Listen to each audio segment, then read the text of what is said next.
Bom dia, irmãos, graça e paz. Pastor Alessio chegou lá no hotel, não tinha falado nada, e quando eu fui falar, falhou.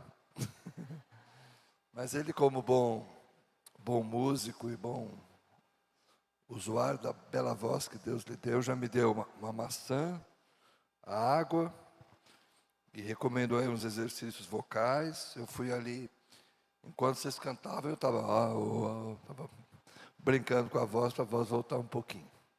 Prazer estar com vocês. Domingo de manhã, para nós batistas, é um momento precioso, não é?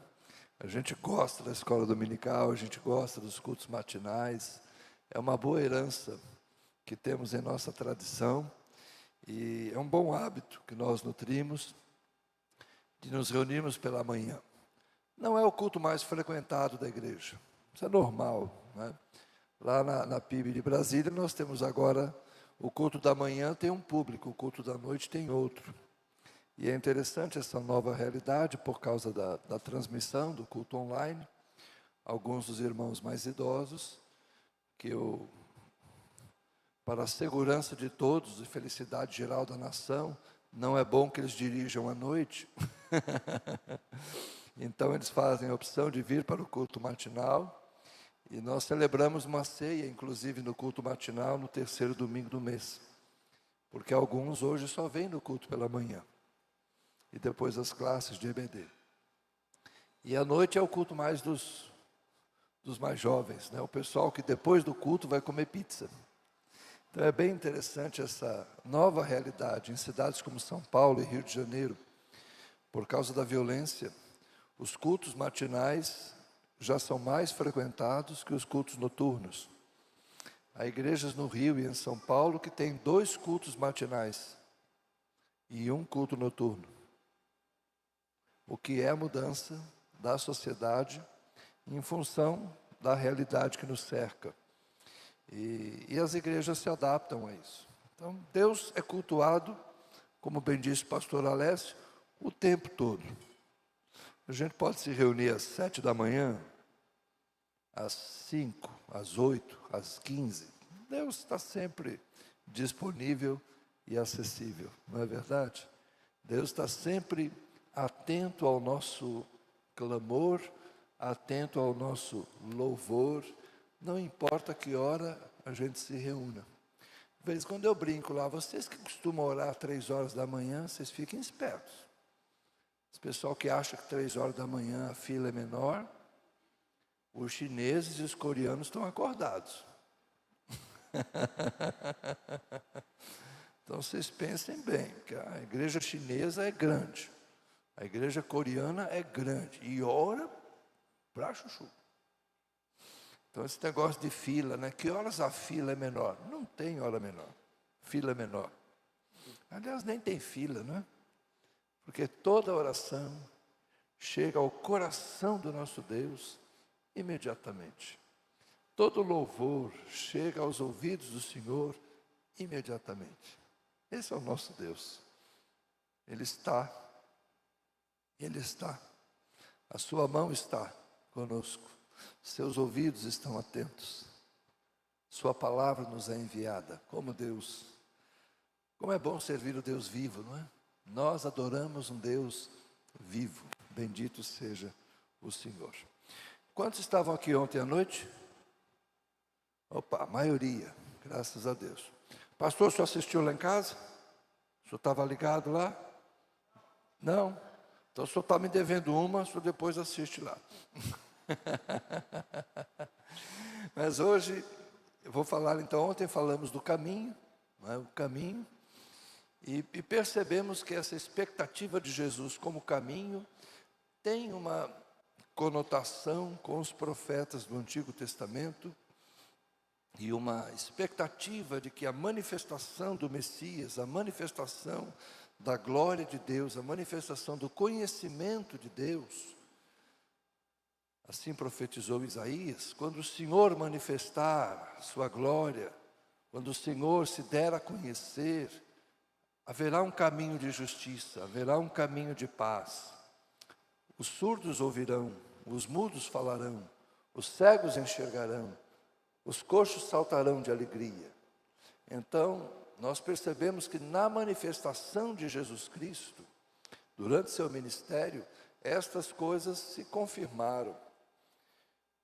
Nas bem-aventuranças, Jesus começa dizendo: bem-aventurados vocês que têm fome e sede de justiça, porque vocês serão fartos.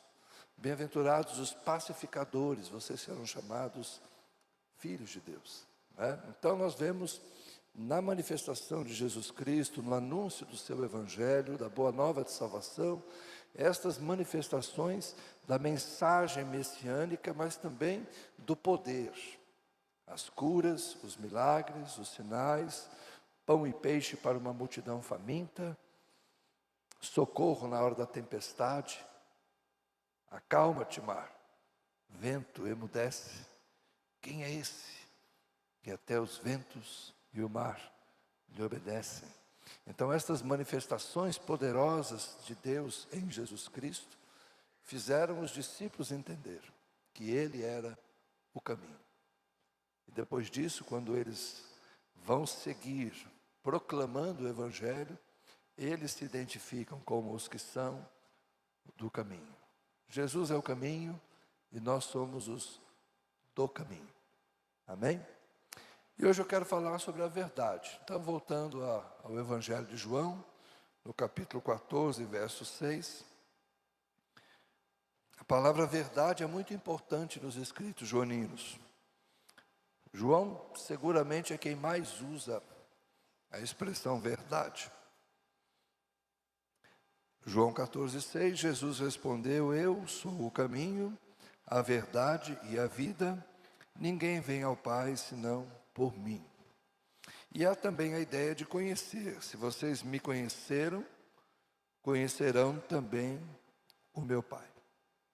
A verdade em João não é como nós costumamos pensar. Para nós aqui, qual é o oposto de verdade? Mentira. A nossa cabeça trabalha nessa lógica. Verdade, mentira. Então, é por isso que a gente não consegue entender o que João quer dizer com verdade. Porque na lógica de João, a diferença, o que não é verdade, não é necessariamente mentira. Pense num conhecimento parcial e num conhecimento perfeito. Se eu perguntar assim: você me conhece de verdade? Agora você vai compreender qual é a ideia de João. Pastor Alessio, quando o senhor me convidou, como o senhor me conheceu? Pelas redes sociais. O senhor acredita que me conhece de verdade? Não. E mesmo assim o senhor me convidou para pregar para o seu povo. O senhor é maluco.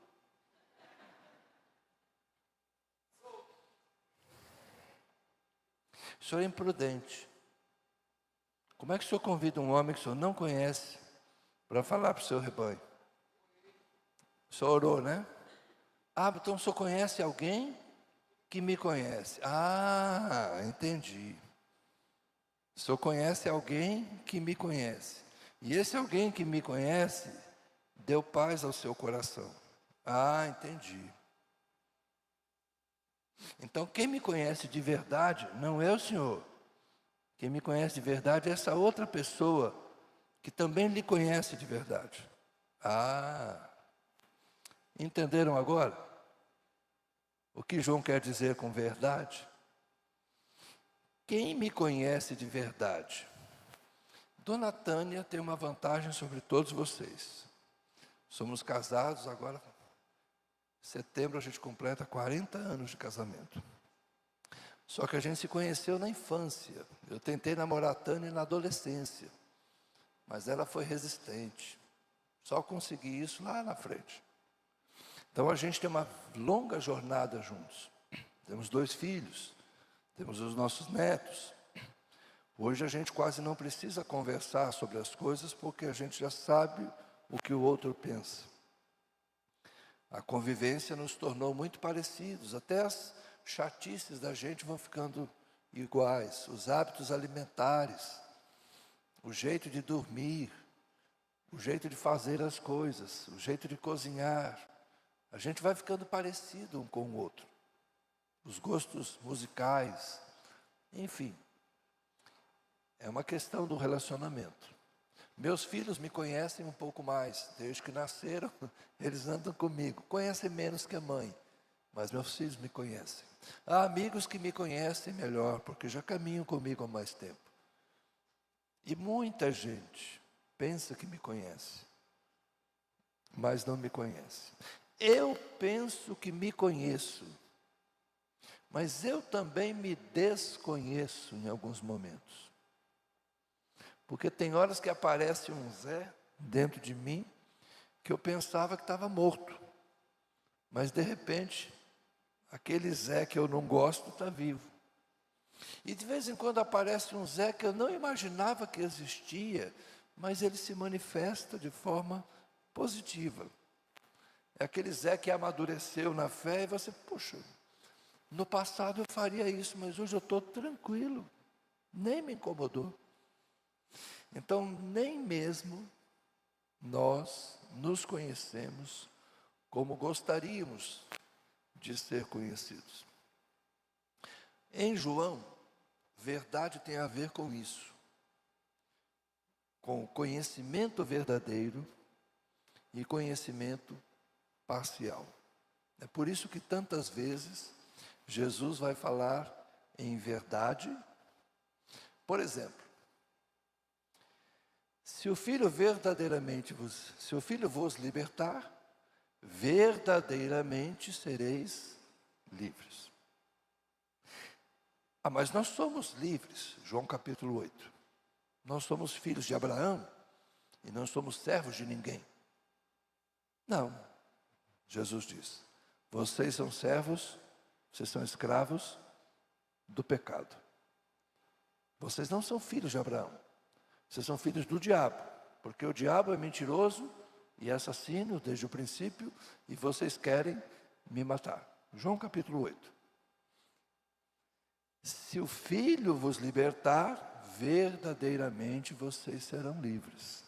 Então a verdade daqueles judeus que estavam discutindo com Jesus, a verdadeira condição deles era diferente daquilo que eles pensavam. Nós somos filhos de Abraão e não somos servos de ninguém. Além de tudo, são hipócritas, né? Estavam sob domínio romano. Quem governava Jerusalém era o Sinédrio, mas as armas que mantinham o Sinédrio sob controle eram as armas romanas. Eles não eram livres, mas gostavam de dizer que eram. Não eram livres politicamente, não eram livres economicamente, dependiam dos outros.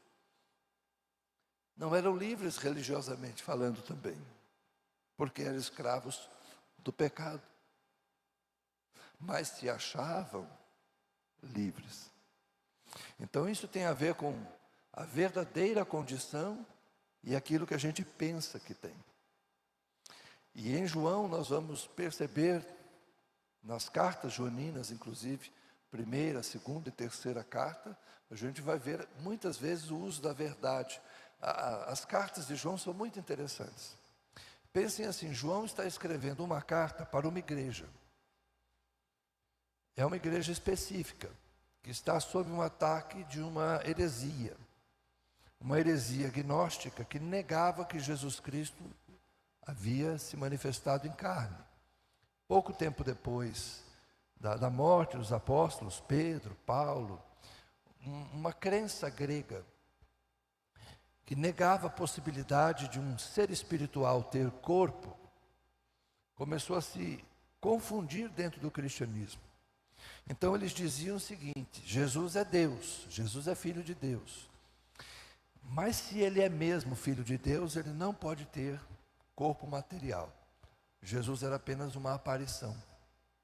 Isso a gente chama de gnosticismo, é uma crença grega lá daquela época. E se misturou no meio dos cristãos. Então os gregos que se converteram, eles não acreditavam na possibilidade de um ser santo, puro, ter corpo material, porque para eles a matéria em si mesmo era impura. E aí João vai escrever a carta, o que vimos, o que ouvimos e o que as nossas mãos apalparam, isto anunciamos a vocês. E lá adiante na carta ele vai dizer, se alguém nega que Jesus Cristo veio em carne, esse tal é o anticristo. Então era uma heresia que estava entrando no meio do cristianismo, negando que Jesus de fato tivera um corpo físico. Eles diziam que Jesus era uma aparição, era um fantasma. E aí João vai combater essa heresia. Não, nós vimos, nós ouvimos e nós tocamos. João foi o discípulo que reclinou a cabeça no peito de Jesus. João foi o discípulo que viu Jesus pegar o bocado do pão, molhar no vinho e entregar para o Judas. Fantasma não faz isso. Então João conviveu com Jesus. E é por isso que ele vai escrever para a igreja, dizendo, olha, essa doutrina, essa heresia, isso não vem de Deus não. Isso é do diabo. Se algum espírito nega que Jesus veio em carne, esse ensino é maligno, repreenda, não é? E aí ele escreve a segunda carta, endereçada à igreja. Então a primeira carta é um sermão, é um ensino, que é para a igreja. A segunda carta é uma apresentação. Segunda carta de João, ele está escrevendo para a igreja. Olha, igreja, fico feliz que vocês estão andando na verdade. Vocês estão andando na verdade. Então, estou mandando aí um estudo bíblico para vocês. Leiam aí para todo mundo. Presta atenção no que eu escrevi. E ele escreve a terceira carta, que é para o Gaio. Gaio é o líder da igreja. Provavelmente é quem receberia a carta endereçada à igreja e quem receberia o sermão, que estava na primeira carta. E então escreve, ó, meu amigo, meu amado, meu fiel ministro, então receba aí as pessoas, recebam os portadores da carta. Então nós temos 3 cartas. Uma é para o pastor da igreja, vamos chamando assim. A outra é para a igreja. E outra é a mensagem que ele está comunicando. E em todas elas nós vamos ver inúmeras vezes verdade, verdade, verdade. Então a verdade em João tem a ver com esse combate às heresias, com esse combate ao falso ensino. Nesse sentido ele se aproxima daquilo que a gente trabalhou como verdade ou mentira. João está preocupado em que as pessoas recebam o evangelho genuíno de Jesus Cristo, sem corrupção, sem desvio. Agora percebam, João está escrevendo por volta do ano 90. Tinha 60 anos que Jesus tinha morrido, ressuscitado, subido para o céu. A igreja saiu do ambiente judaico e começou a transitar no ambiente grego. João não escreve mais Jerusalém, João está em Éfeso, é onde ele morre. E nesse ambiente grego, em Éfeso, onde Paulo havia tido já um ministério eficiente, mas quando Paulo chegou lá, já encontrou crentes. Paulo não é o iniciador das conversões em Éfeso. Quando Paulo chega em Éfeso, já há crentes em Jesus Cristo lá. Mas Paulo fica muito tempo em Éfeso. E João vem depois, décadas depois da morte de Paulo, e encontra uma igreja estruturada em Éfeso. Mas ele vê esses ventos de doutrina. O Apocalipse, o culto ao imperador, sendo imposto aos cristãos. Os cristãos tendo que decidir. Eu adoro a Deus, eu louvo a Deus, eu louvo a Jesus. Jesus é o Senhor ou César é o Senhor? Eu queimo incenso ao imperador para honrá-lo como se ele fosse um Deus. O Apocalipse é escrito para uma igreja que está vivendo esse dilema. O culto genuíno a Deus, aquele que está sentado no trono e ao Cordeiro. Quem é que governa? É aquele que está assentado em Roma, ladeado pelo Senado romano? Ou é aquele que está assentado num alto e sublime trono, orbitado pelos seres viventes, orbitado pelos 24 anciãos que representam o culto contínuo na presença de Deus, por milhões e milhões de anjos, e depois por gente de todo povo, língua, tribo e nação? Quem é que governa? É César lá em Roma, que vai morrer, que vai ser sepultado, porque todos os homens morrem. Lembra o que lemos ontem? O homem é como a erva. Todos os homens perecem. Mas o Cordeiro, o cântico do Apocalipse, ao Cordeiro ressuscitado seja a glória e a honra, o louvor, o império, o domínio, a majestade, pelos séculos dos séculos. Amém. Diante dele todo joelho se dobra e toda língua confessa que Jesus Cristo é o Senhor. Então percebam que João está vivendo numa época em que o cristianismo está sendo atacado por dentro, com as heresias, e oprimido por fora, com o Império Romano e com os judeus, que naquela época também perseguiam os cristãos. Boa parte da perseguição à fé cristã, ora se dava dentro do judaísmo, ora se dava entre os pagãos. Então é importante a gente entender que o Evangelho de João nasce também nesse ambiente. Vocês estão entendendo? Porque eu estou procurando explicar a vocês. Os escritos joaninos têm um contexto histórico, tem um momento.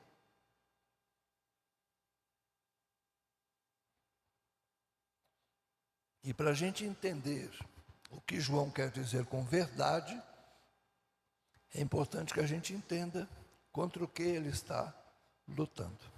Tá bem? Mas no Evangelho, a luta não é tanto contra as heresias dos gregos. No Evangelho, a luta é com o judaísmo. Como eu disse ontem a vocês, os judeus mudaram o rito da sinagoga por volta do ano 80 e incluíram uma série de recitações. Aumentaram as recitações normais numa liturgia da sinagoga. E entre elas havia uma que, de certa forma, se um cristão fizesse, ele estaria amaldiçoando Jesus. De modo que os cristãos, judeus cristãos, tiveram que parar de frequentar a sinagoga, porque eles teriam que, de alguma forma, recitar orações que negariam a sua fé. Então houve uma separação entre judeus cristãos e judeus não messiânicos, né? Os judeus que negavam que Jesus era o Filho de Deus. Nesse processo, então, é possível que muitos tenham ficado com dificuldades. O templo já havia sido destruído. O que havia restado para eles? Quando o templo foi destruído no ano 70, o que restou para os judeus foi a lei. Era reunir-se para ler a Torá. A mesma coisa que tinha acontecido nos anos do exílio babilônico. No exílio babilônico, o templo é destruído e eles ficam muito tempo sem culto em Jerusalém. Nasce a sinagoga lá na Babilônia. Então eles se reúnem para ler a Torá, para recitar os salmos. Depois da destruição do templo de Jerusalém no ano 70, ocorreu a mesma coisa. O culto na sinagoga se tornou o centro da religiosidade judaica. E o que é o centro do culto na sinagoga? A leitura da Torá. Lembra de Mateus capítulo 4? Jesus vai na sinagoga de Nazaré, se levanta, lê o texto de Isaías 61 e diz: hoje se cumpriu essa escritura. Então o rito judaico era a leitura da lei. A lei era o centro do culto. Mas agora os judeus cristãos não podem mais ir. não podem mais ir à sinagoga para a leitura da lei. Eles não são bem-vindos nesse lugar. É por isso que tem a carta aos Hebreus, é mais ou menos o mesmo ambiente, e a carta e o Evangelho de João, para explicar aos nossos irmãos cristãos daqueles dias que o que nós temos é superior à lei. O que nós temos não é a sombra, nós temos a realidade. Os mais jovens aqui, quando vão estudar filosofia, nos colégios agora tem filosofia, né? O que todo mundo, quando vai estudar filosofia, aprende loguinho? O mito da caverna de Platão, não é? Quantos jovens aqui já leram lá sobre o mito da caverna de Platão? Levanta a mão aí vocês. Pronto. Os que não leram, pergunte para os jovens que eles te explicam. Qual é o mito da caverna? O que eu estou vendo é a sombra, não é a realidade. A Bíblia vai trabalhar, porque na nossa época não tinha filosofia no colégio, né? A gente tinha educação moral e cívica. Hoje eles têm filosofia. Melhorou. Na minha opinião, melhorou. Mas bora lá. Então, a Bíblia trabalha essa ideia. O que nós estamos vendo, às vezes não é a realidade, é a sombra. O tabernáculo é sombra. Moisés no deserto é sombra. A Arca da Aliança é sombra. Qual a realidade? É Jesus. O que tinha na arca? Uma porção do maná, é sombra. O pão da vida que desceu do céu é Jesus. O que tem na arca? A vara de Arão que floresceu, é sombra. O verdadeiro sacerdote é Jesus. Tem lá as tábuas da lei, com os 10 mandamentos, é sombra. A palavra que se fez carne e habitou entre nós é Jesus. Nós não temos a lei escrita em pedra, mas nós temos o Espírito no nosso coração. Isaías 31. Darei a vocês um coração capaz de obedecer. A nova aliança é superior à antiga aliança em todas as coisas. Então, o que João está trabalhando aqui é a superioridade da revelação em Jesus Cristo. E vou mostrar para vocês a chave para a gente entender. Logo no começo do Evangelho, no capítulo 1 do Evangelho de João. Meu amigo, me ajuda aí, projeta para mim. João capítulo 1, versículo 16. Olha que texto simples para explicar o Evangelho. Eu digo o Evangelho como o texto que João produz. Porque toda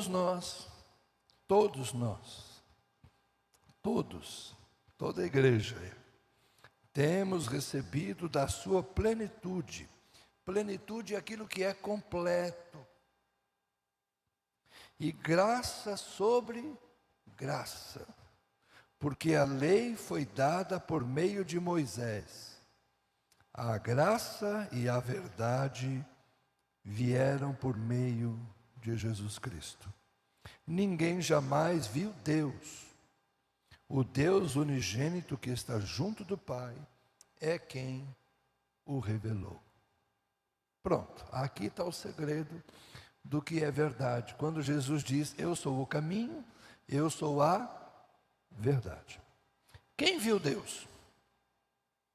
No Antigo Testamento a gente tem uma passagem interessante, Êxodo 34. Moisés ora a Deus e pede, Senhor, eu quero te ver. Lembra? Quero te tocar, quero te abraçar, quero te ver. Tem um hino bonito, né? Na fenda da rocha, não sei se fez sucesso por aqui também. Na fenda da rocha, minha alma se alegra, né? É bonito esse hino, né? A ideia da fenda da rocha. Era um disco que só tinha essa música que presta, o resto era bagulho. Mas essa música fez sucesso e muita gente cantava, né? Na fenda da rocha, minha alma, então vai. A minha alma se alegra. Moisés pede para que Deus mostre para ele a sua glória. E o texto diz, fala assim, Moisés, ninguém viu minha face e viveu. Mas eu vou passar por você.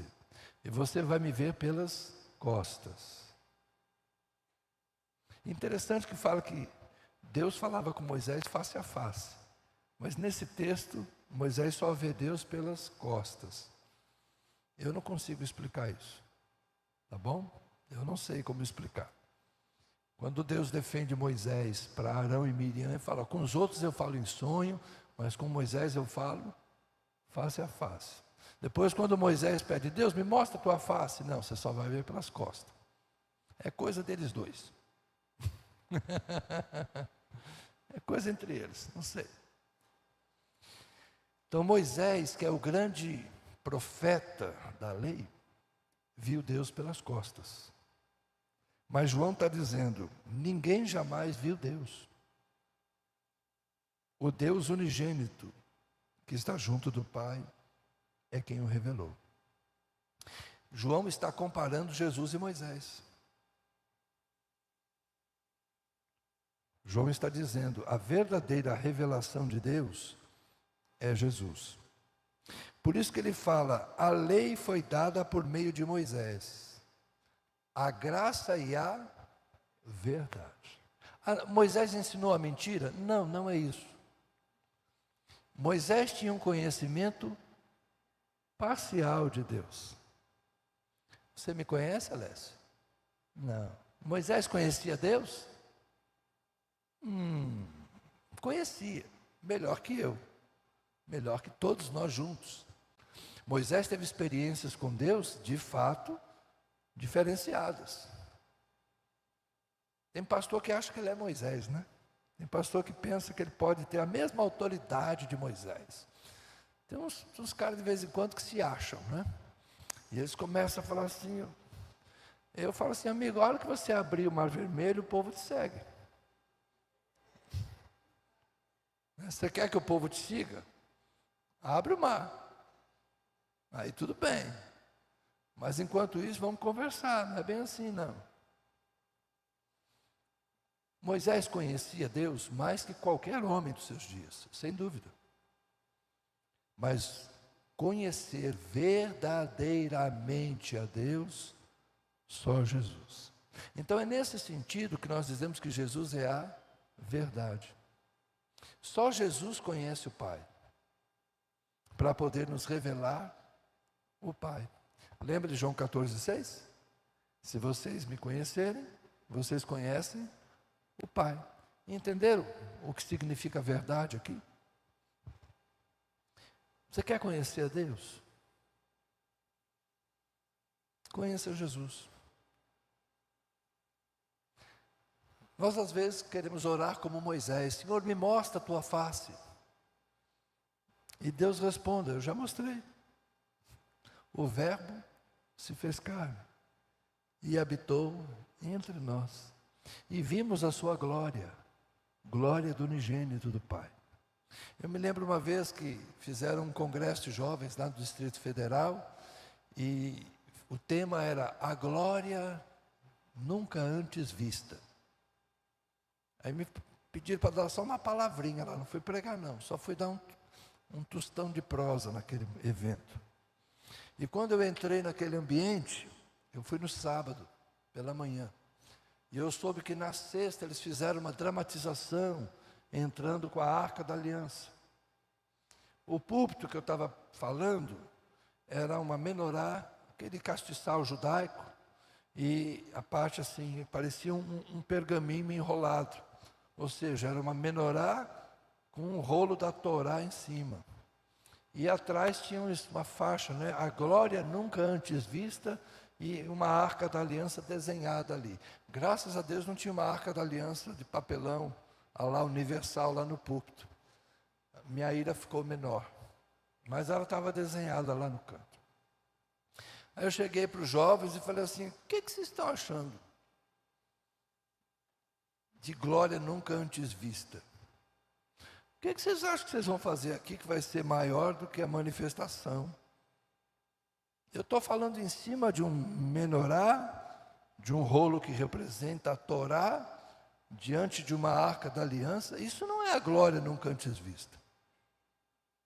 A glória maior foi Jesus. E Jesus, quando foi para o céu, eu vou enviar o Espírito Santo. O que vocês estão achando que vocês vão fazer? Voltando para a velha aliança? Vocês estão achando que a procissão de Davi, trazendo a arca para Jerusalém, é mais importante do que o cortejo da entrada triunfal de Jesus em Jerusalém? Vocês estão achando que a arca da aliança, a menorá, a Torá são maiores do que a cruz? Nós somos cristãos. Cadê a cruz?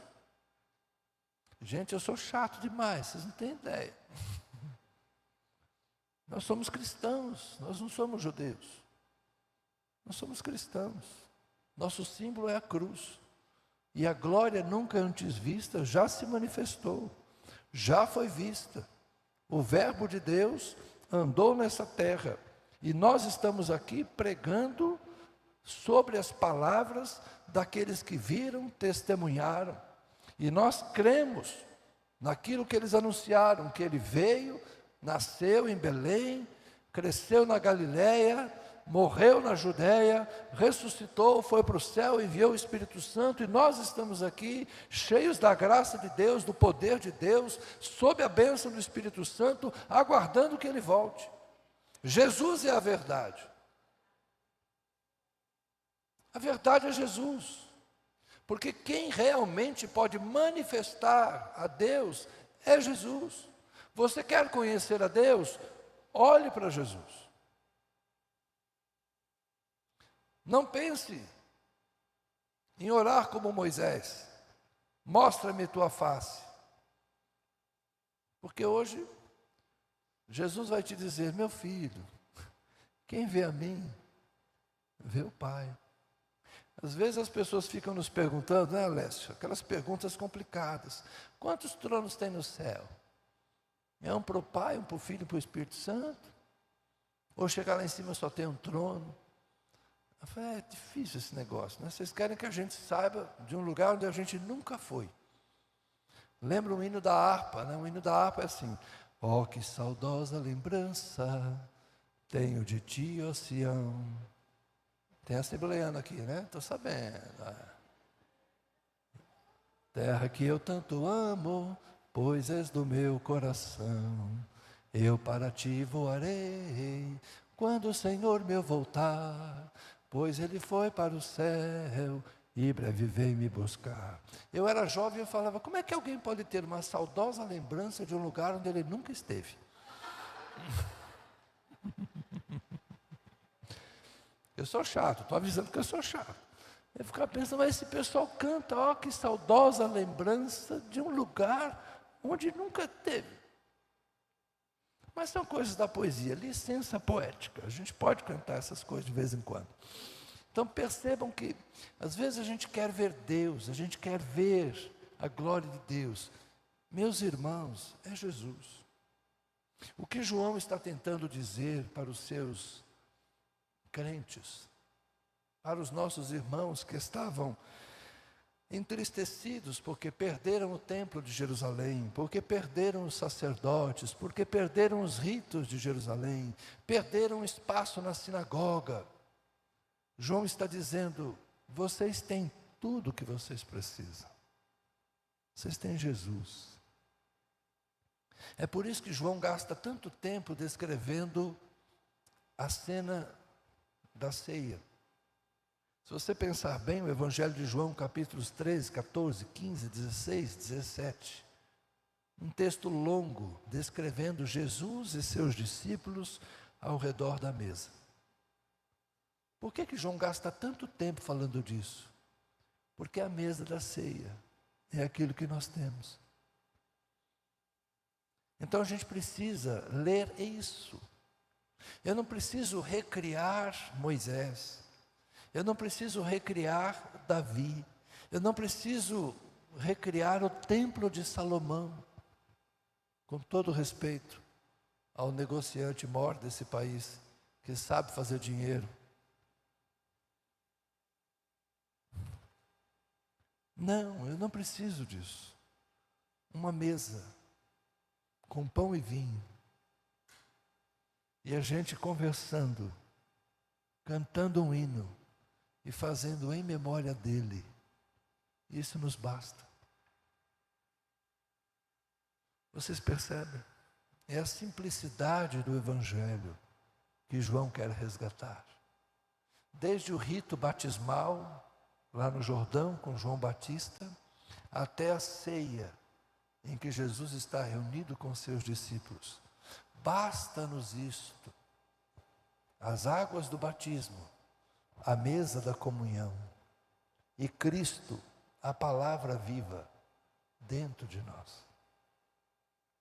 Cristo é a palavra, Cristo é a verdade. Quando ele diz o verbo se fez carne, a palavra se fez carne e habitou entre nós. Para um judeu, a lei. Eu tenho que ter um pouco de cuidado quando eu falo essas coisas, Alessio, porque às vezes as pessoas podem pensar que eu estou desfazendo do Antigo Testamento. Mas é porque existe uma forma de crer que às vezes sutilmente se torna idolatria. Deixa eu ler o Salmo 19, verso 7. Olha o que o judeu pensava da lei.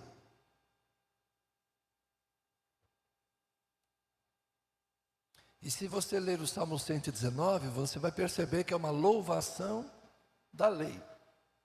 Mas olha o verso 7 e em diante. A lei de Yahvé, o Senhor, é perfeita e restaura a alma. A lei é perfeita. O testemunho do Senhor é fiel e dá sabedoria aos simples. Os preceitos do Senhor são retos e alegram o coração. O mandamento do Senhor é puro e ilumina os olhos. O temor do Senhor é límpido e permanece para sempre. O temor do Senhor é límpido e permanece para sempre. Os juízos do Senhor são verdadeiros e são igualmente justos. São mais desejáveis do que o ouro, mais do que muito ouro depurado, e são mais doces do que o mel e o destilar dos favos.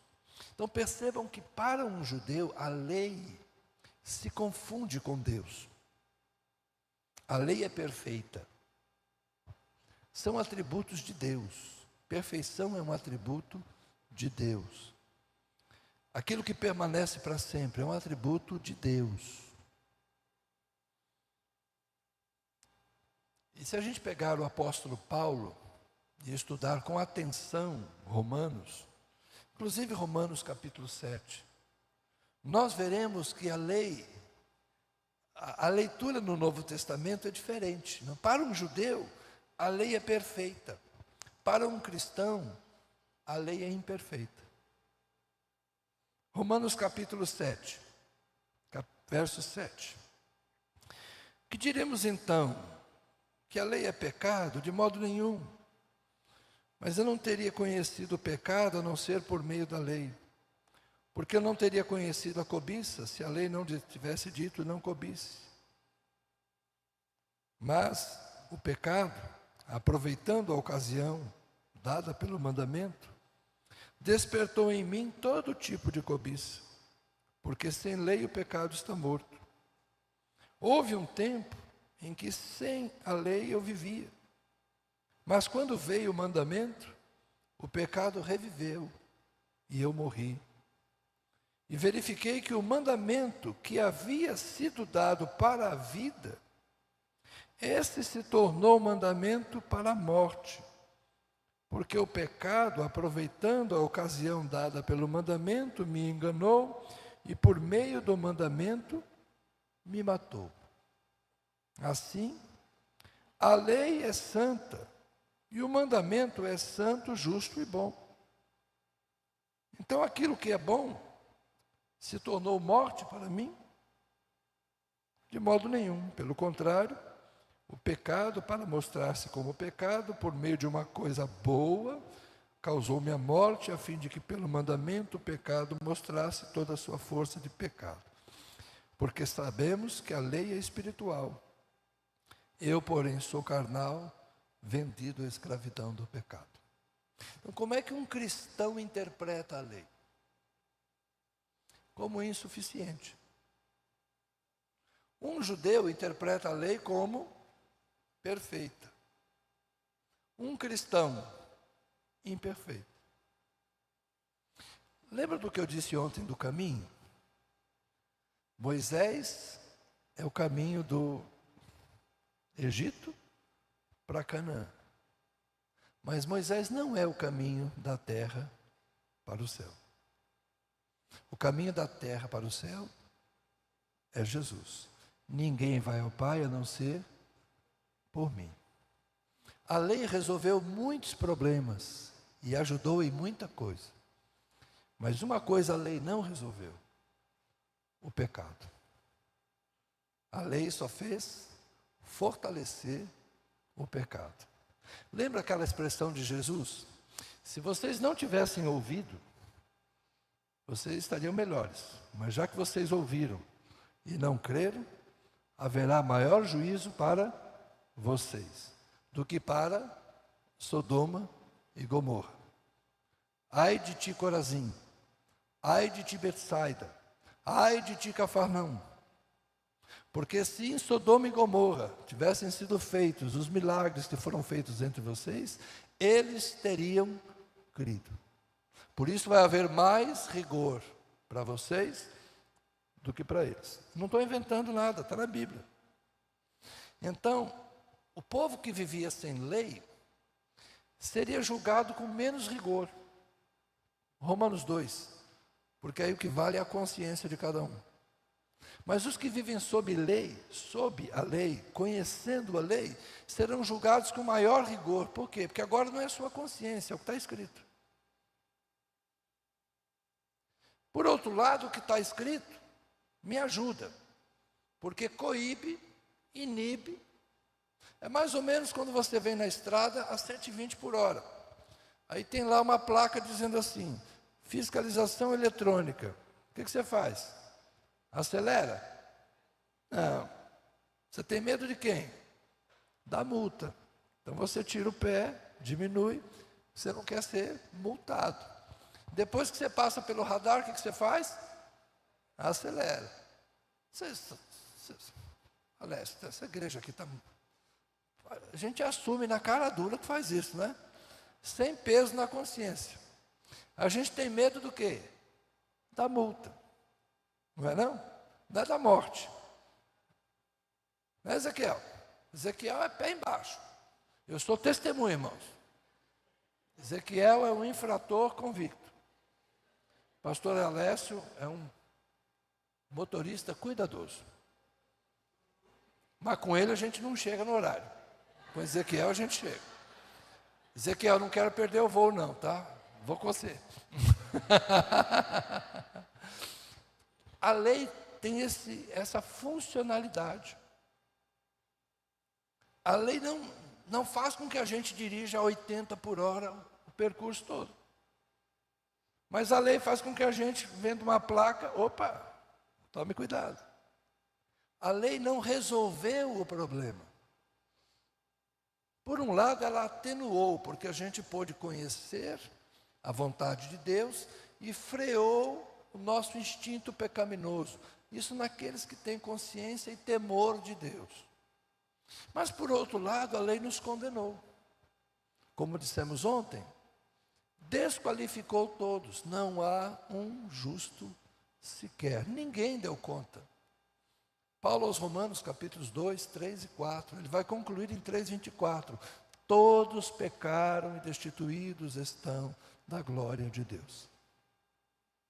Então é nesse sentido que a lei é insuficiente, porque ela não resolve o problema do pecado. Ela, portanto, não é a verdade. Compreendem? Ela é uma revelação parcial. Ela é uma ação de Deus na história? É. Ela é uma bênção de Deus na história? É. Ela é uma revelação? É. Mas ela é uma parte da vontade e do conhecimento de Deus. Então, na perspectiva de um judeu que vive sob a antiga aliança, ele se esforça para ser aceito mediante a lei. Mas aos Romanos capítulo 7, Paulo vai dizer claramente o que é viver sob a lei. O mal que eu não quero fazer, eu faço. O bem que eu quero fazer, eu não faço. Por quê? Porque habita em mim uma lei, que é a lei do quê? Do pecado e da morte. Então os que viviam sob a lei não conseguem escapar disso.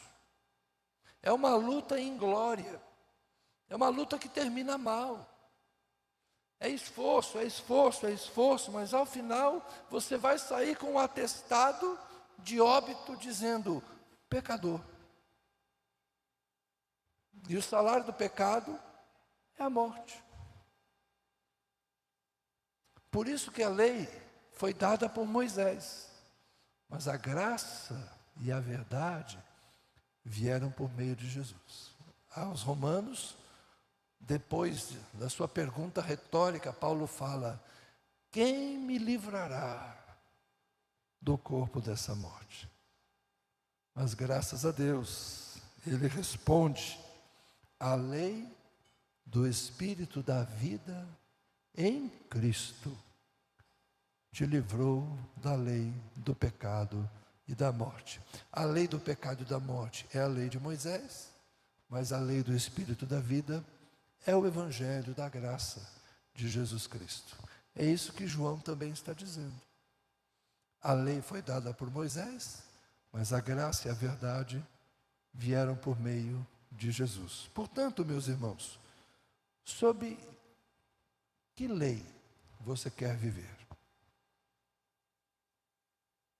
Você quer viver sobre a lei do pecado e da morte? Centenas de recomendações, centenas de proibições e ritos a serem observados. Ou você quer viver sob o Evangelho da graça de Deus? Crê no Senhor Jesus Cristo. Creia com tua boca, creia com teu coração e confesse com tua boca. O caminho de Deus é um caminho mais leve, é um caminho mais fácil. É um caminho, eu lembrei agora da cartilha, onde muitos de nós aprendemos a ler. Caminho suave. Ai, ou, babebi, babu. Vocês lembram? Quem aqui estudou na Caminho Suave? Oh, vocês estão velhos, igual eu, glória a Deus. Era uma cartilha, gente. A gente aprendia as primeiras sílabas. Cacocu. Por que não tinha o sei e o si, né? A gente não aprendia depois, lá na frente. Caminho suave.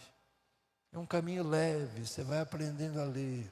Uma coisa de cada vez. Esse é o caminho da graça. É o caminho de Deus, o caminho de Jesus. A gente precisa de fato, meus irmãos, acreditar no Evangelho. Tem muita gente hoje querendo reviver a lei. Temos os sabatistas, temos os carregadores de arca. Oh, meu gente, tem tanta coisa estranha. Já foi pior, né? Teve o shofar, os talit, quipá. Vamos voltar ao simples. Batismo e ceia. Vocês nunca saíram disso, graças a Deus. Então vamos nos manter no simples. Batismo, ceia, novo nascimento, comunhão no corpo de Cristo. E o Espírito sendo derramado sobre nós, com profusão, com bondade, com generosidade. Como é bom conhecer a Jesus. Há uma canção que é lá de uma igreja de Brasília. Como é bom conhecer a Ti, Jesus. Como é bom Te seguir, andar na Tua luz. Nós precisamos da simplicidade de Jesus Cristo. A verdade está contida em um nome, em um homem, no Filho de Deus, a quem louvamos e confessamos. Os príncipes deste mundo, como diz o Salmo 146, Não confie em príncipes, nem em filhos dos homens, em quem não há salvação, porque eles perecem, são meros mortais. Mas nós adoramos a Jesus Cristo, ao único que é digno de receber a honra, a glória, a força, o poder, ao Rei eterno, imortal, invisível, mas real. A Ele ministramos o louvor. Coroamos a Ti, ó Rei Jesus. Adoramos o Teu nome. Nos rendemos aos Teus pés. Aleluia. Glória ao Teu nome, Senhor. Glória ao Teu nome, Senhor. Receba o louvor da Tua igreja e enche-nos do Teu Espírito, Senhor. Porque é disso que precisamos, Senhor. Não é dos saberes dos homens, Senhor. Não é das complexidades das religiões e dos ritos que criamos. Não é dos legalismos e dos nossos achismos. Nós só precisamos de Jesus. Nós só queremos o Senhor. A Tua graça nos basta, Senhor. A revelação do Teu amor, a Tua pessoa, a Tua presença. É tudo o que queremos, Senhor. É tudo o que necessitamos. Visita-nos, portanto, Senhor, com Tua bondade. E que nós humildemente aceitemos a proposta de Deus, de nos salvar por meio de Jesus Cristo, de nos acolher como filhos por meio do Seu único Filho, e de nos fazer Seu povo por meio do Espírito, que é derramado sobre todo aquele que nele crê, espera e confia. Amém.